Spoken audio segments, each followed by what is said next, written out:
खुंगा 8थि जांख्रिथायारि देंखोगिरि दैख्रं खुंगुर बसुमतारीनि गोसोखां थैनाय सान फालिदों। बर' हारिखौ दैख्रं खुंगुर बसुमतारीया गावनि मिलौहाब देंखोजों फोजाखांना खौसे खालामदोंमोन। दैख्रं खुंगुर बसुमतारीया बर' हारिनि थाखाय देंखो रोजाबनायनि गेजेरजों बर' हारिखौ खौसे खालामनो नाजानाय समावनो अबथिरायै जिउ गोमायो। बिखौनो गोसोखांथि महरै दिनै क'क्राझार जिल्ला आबसुनि बानजायनायाव क'क्राझार जिल्लानि सिङाव थानाय दतमा गयबारियाव खुंगा 8थि जांख्रिथायारि देंखोगिरि दैख्रं खुंगुर बसुमतारीनि गोसोखां थैनाय सान फालिदों। दिनैनि बे हाबाफारियाव गाहाय आलासि महरै बाहागो लाफैदों आबसुनि लोगो गाहाय नेहाथारि दिनेश ब्रह्म, एम उखिल मोसाहारि, खाम्फा बसुमतारी, कृपेश दैमारिजों लोगोसे हारिमु आरो आबसुनि गुबुन गुबुन बिबानाव थानाय दैदेनगिरिफोराबो बाहागो लाफैदोंमोन।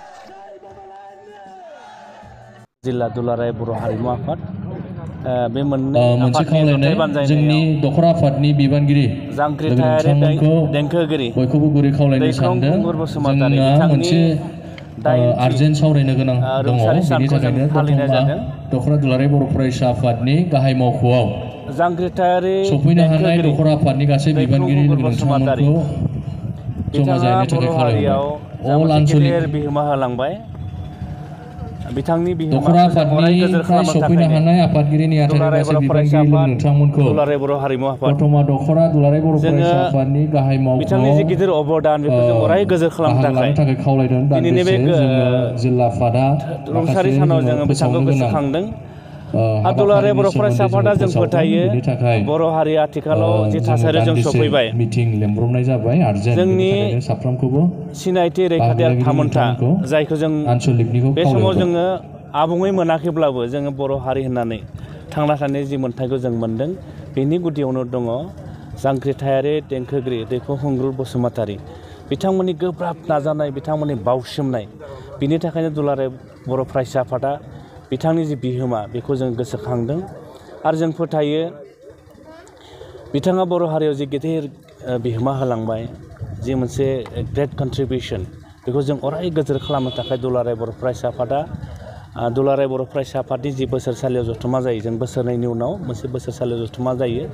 बेवहाय जोङो जोंनि उन्दै उन्दै जाखांबोनाय लाइमोनफोरखौ मेथाइनि गेजेरजोंबो गावनि आथिङाव गसंनायनि जि थांखिखौ लानानै जों देंखो से नै थाम जोङो बादायलायनाय होयो बर'नि देंखो।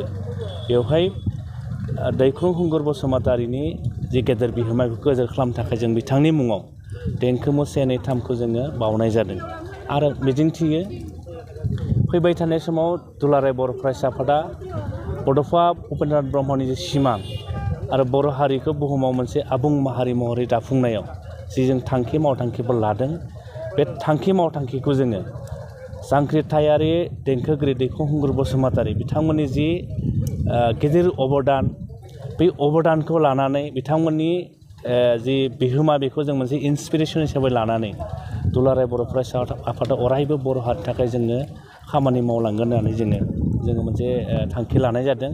आरो आं बे समाव जांख्रिथायारि देंखोगिरि दैख्रं खुंगुर बसुमतारीनि गोजोन जिउमाया जेन सोरगोआव अराय आलो गोजोन थायो, आं बिनि थाखाय आनान गसाइनाव आर'ज गाबबाय। आरो बे समाव आङो गासै बर' माहारिखौनो, गासै बर' सुबुंखौनो जांख्रिथायारि देंखोगिरि दैख्रं खुंगुर बसुमतारीया जोंनो जि गेदेर बिहोमा होलांबाय, बिथांनि बिहोमाखौ अराय गोजोर खालामनायाव बयखौबो आङो खामानि मावनो थाखाय आं दिनैनि हाबाफारिनि गेजेरजों बयखौबो आं खावलायहरनाय जाबाय। बिथांनि मेथाइफोरखौ थांखि दंखायो जे जांख्रिथायारि देंखोगिरि दैख्रं खुंगुर बसुमतारीया जि गावनि मिलौहाब देंखोजों